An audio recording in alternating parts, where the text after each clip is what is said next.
అసహనం సోషల్ మీడియాలో రాజకీయ విమర్శలు చేస్తే కేసులు పెడతారా? సుప్రీంకోర్టు హైకోర్టులు జారీ చేసిన మార్గదర్శకాలను ఉల్లంఘిస్తారా? రాజ్యాంగంలో రాజకీయ విమర్శలకు రక్షణ ఉందన్న న్యాయమూర్తి. పోలీసుల తీరుతో కేసులు, కోర్టుల్లో పిటిషన్లు పెరుగుతున్నాయని వ్యాఖ్య. ఇష్టారాజ్యంగా, ఆటోమేటిక్గా, మెకానికల్గా అరెస్టులు అనుమతించబడవని స్పష్టీకరణ. కేసు నమోదుకు ముందే ప్రాథమిక దర్యాప్తు చేయాలన్న కనీస విధిని మర్చిపోవద్దంటూ హితవు. నల్లబాలుపై 3 పోలీస్ స్టేషన్లలో నమోదు చేసిన ఎఫ్ఐఆర్ల కొట్టివేత. రాజకీయ ప్రేరేపిత ఫిర్యాదులతో సోషల్ మీడియాలో చేసిన విమర్శలు ఆధారంగా చేసుకొని ఇష్టం వచ్చినట్లు కేసులు నమోదు చేయడంపై హైకోర్టు అసహనం వ్యక్తం చేసింది. పోలీసుల తీరుతో కేసులతో పాటు కోర్టుల్లో పిటిషన్లు పెరిగిపోతున్నాయని వ్యాఖ్యానించింది. సోషల్ మీడియాలో విమర్శలు చేసిన సంబంధం లేని వ్యక్తి వచ్చి ఫిర్యాదు చేసిన కేసులు నమోదు చేస్తారా అని నిలదీసింది. కనీస చట్టాలు పట్టించుకోరా?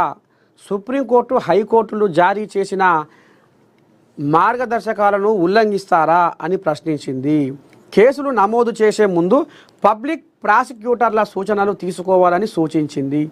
కేసు నమోదుకు ముందే ప్రాథమిక దర్యాప్తు చేయాలన్న కనీస విధిని మర్చిపోవద్దని హెచ్చరించింది.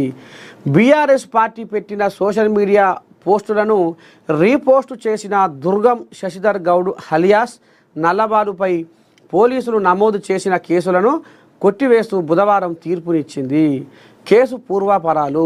సోషల్ మీడియా ఎక్స్లో కాంగ్రెస్ పార్టీపై సీఎం రేవంత్ రెడ్డిపై అనుచిత వ్యాఖ్యలు చేశారంటూ నల్లబాలుపై పోలీసులు 3 ఎఫ్ఐఆర్లు నమోదు చేశారు. No vision, no mission, only 20%. సరే, ఇక ఈ కథ ఇట్లా ఉంది. ఇందిరమ్మ రాజ్యం అంటే ఇల్లు కూల్చడమే. వామ్మో. గాంధీ సరోవర్కు రక్షణ భూములు ఇవ్వండి. కలంపై కూటమి కత్తి, ఖండిద్దాం గొంతెత్తి. సీతారామకు క్లియరెన్సు. ఇదో కథ. మోసాలు అబద్ధాలతో అట్టర్ ఫ్లాప్ సినిమాకు బలవంతపు విజయోత్సవాల. జగన్ కోల్యాగా రంకెలేస్తుంది అక్కడ. ఇది అసెంబ్లీకి పోతలేదట. అణచివేతపై ధిక్కార పతాక ఐలమ్మ. నవ్వుతోపిరా. అణచివేతపై ధిక్కార పతాక ఐలమ్మ. ముఖ్యమంత్రి రేవంత్ రెడ్డి. చాకలి ఐలమ్మ చిత్రపటానికి నివాళులు అర్పిస్తున్న సీఎం రేవంత్ రెడ్డి. అణచివేత, దమనకాండలపై ఎగరవేసిన ధిక్కార పతాక చాకలి ఐలమ్మ అని ముఖ్యమంత్రి రేవంత్ రెడ్డి కొనియాడారు.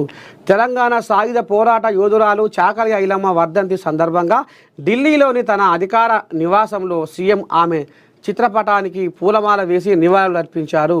తెలంగాణ గడ్డపై దొరల అహంకారానికి, నిరంకుశత్వానికి వ్యతిరేకంగా 80 ఏళ్ల క్రితమే జంగు సైరన్ ఊదిన యోధురాలు ఐలమ్మ అని సీఎం అభివర్ణించారు. సమ్మక్క సారక్క, చాకలి ఐలమ్మల స్ఫూర్తితోనే తెలంగాణ తల్లి విగ్రహాన్ని రూపొందించామని గుర్తు చేశారు. కార్యక్రమంలో ఎంపీ